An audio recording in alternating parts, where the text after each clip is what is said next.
Welcome to TaraElla News, where we discuss recent social and political issues from a moral libertarian viewpoint.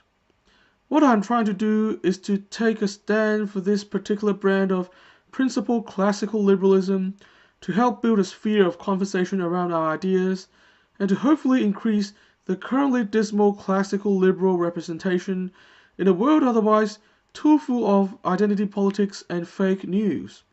By the way, I talk about a new issue every weekday, so if truly freedom-centered, non-echo chamber political commentary is your thing, I highly recommend subscribing to this channel.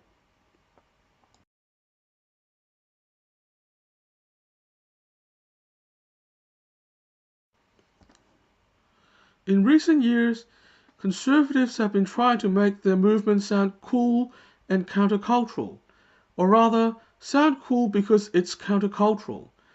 And to an extent, they do have a point. To be conservative is to be non-conformist among young people nowadays, and to be a conservative on college campuses is almost like breaking a taboo. And that's sort of brave. Last week, Fox News' Tomi Lahren drew on this theme, urging conservatives to speak out in a pitch that strongly references free speech and being unafraid to be controversial.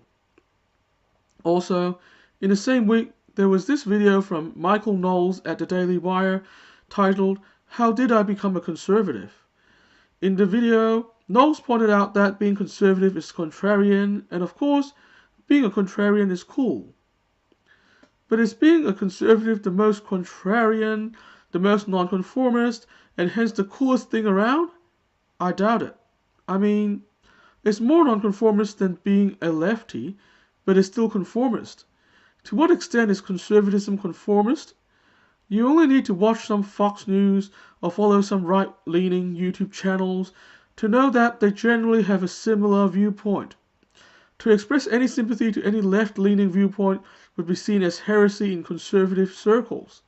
In fact, the conformism in conservative circles is not that different to leftist conformism, except for the fact that conservatives run against the dominant positions in the wider world. In other words, conservatives are still conformists, but slightly less so than leftists. So while they might be slightly cooler than leftists, they are not completely cool yet.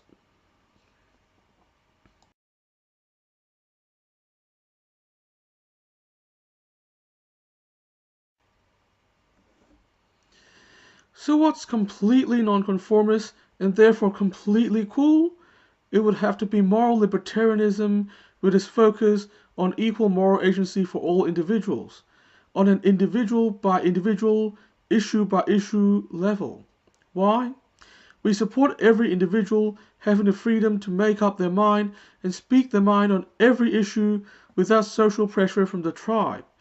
While conservative free speech focuses on the ability of conservatives to speak out on left-leaning college campuses, moral libertarian free speech includes not only that, but also the ability of conservatives to speak in support of unconventional ideas in conservative circles, and lefties to speak in support of conservative ideas in leftist circles alike.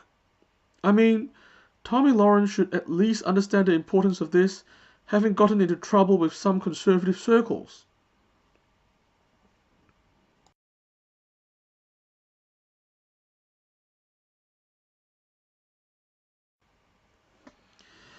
In his video, Michael Knowles pointed out that there is this idea that when you don't know anything, you are Republican. If you learn a bit, you become Democrat. If you learn more, you become Republican again. And he himself did go through a leftist phase in his youth before turning rightwards. But then, how can he be sure that if you learn more, you won't change again? I personally experienced many shifts in my politics in all sorts of unexpected directions through learning more and more.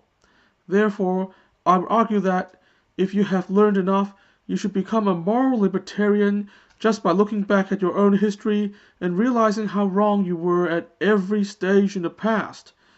You realize that no camp is correct all the time, or even most of the time, and that is the very justification for demanding equal moral agency for every individual. The fact is, If you pick a camp, you're forced to stay there and it stunts your growth. By being a moral libertarian, we allow ourselves to learn more and grow accordingly.